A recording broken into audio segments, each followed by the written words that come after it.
West. Talk about barons. There was one baron, William Randolph Hearst. I don't know if you with ever the heard of newspapers, right. him.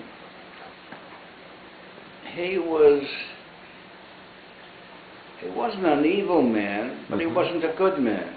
I heard he started the Spanish-American War. Would sell newspapers. Seriously. I've heard that story too. But he owned all the newspapers in New York. And except the Times. Right. There's still good news around. My therapist told me one this morning. She has her husband in the Navy. He's on the Ronald Reagan, an aircraft carrier out on the West Coast. Oh, so he can be away for 4 months at a time? I think he's got another 2 years to serve. Wow. And she says, and here I am working. And she says, I'm earning a living. And she's helping people. She really helped me. So there is good news. Right. What's wrong? Well, radio, TV, all the media have been very successful in injecting fear into people. It sells newspapers. It gets people to tune into the next Right, and even the show. newspapers themselves are going to go bust. Because people are watching the TV more, I guess. Right, and the handheld things, Janet has got something that is remarkable.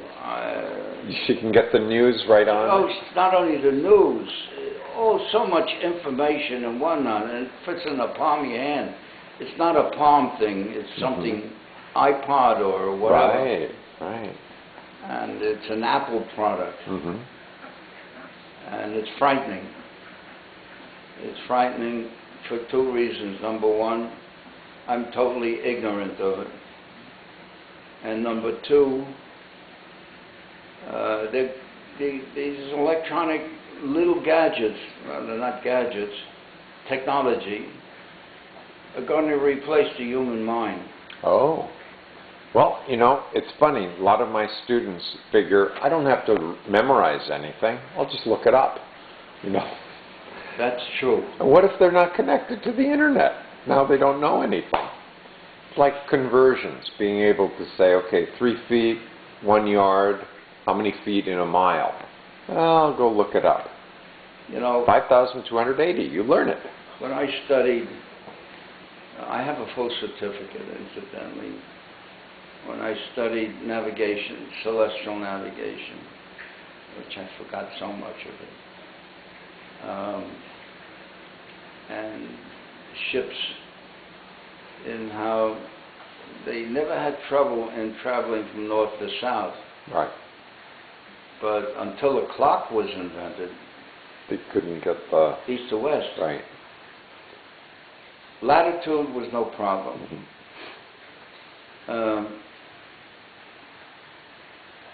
Well, the age of handheld computers, very crude things,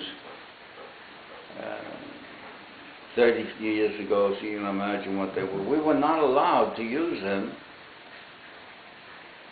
to help us train as navigators. We weren't permitted.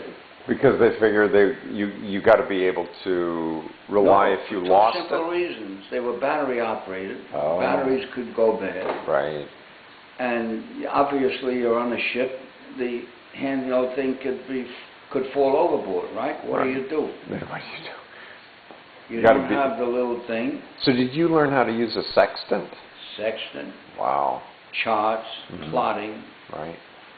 And I buried in the garage, I think I told you, that I have some unopened cartons. I have all my training records, my notes, and my lessons from that. one year I won an award. It was called the Prince Henry Award. Hmm. Prince Henry was a Spanish navigator, and I have a dish that was awarded to me one year for excellence. Huh. And it was a national organization that rated, corrected papers, and evaluated it. Mm-hmm. And, I didn't know the judges, and they didn't know me, but I... They said, this is a good paper, huh? Yeah, so... Right.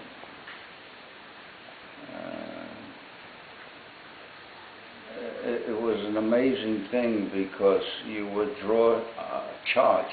Mm-hmm. They weren't called maps. They were Right, charts. Right. And the thickness of a pencil on paper was a factor. Oh, because you could be off by that much in your calculations. On a world scale, the thickness of a pencil line was not necessarily sharp, you know, if you use it. It could have meant the difference in several miles coming into a port or go, you know, into a destination, and you couldn't measure that thickness, but you had to make allowances, and there were certain ways to make the allowances and whatnot. It's a go, no-go. Right. That's what it was called. Mm-hmm. I haven't used that expression. That's true, because you have to know what you're always calculating. Go, whether no-go. Go, no-go. Right. I remember my dad telling me you could always make sure you didn't collide in something if you kept the angle changing. If the angle stays the same, you're going to hit them. Oh, you're going to hit. You're going to hit. So you want to be able to keep changing that angle. Lights at Mm-hmm. night. If your red and green, which are your running lights, Right. are constant, you're headed for a collision. Right. You don't want to do that. Yeah, you want them moving. Right. So you can see, now you see the red, and now you don't see the green. You know, you're not going to. Then you know it's passing by. Right. R. Red, right, returning. Good stuff. Well, these are the questions my students had. I'll take them back and get them to come by next week. Now I don't feel like going to work, but I will. Okay. Stimulated the wheels. All right.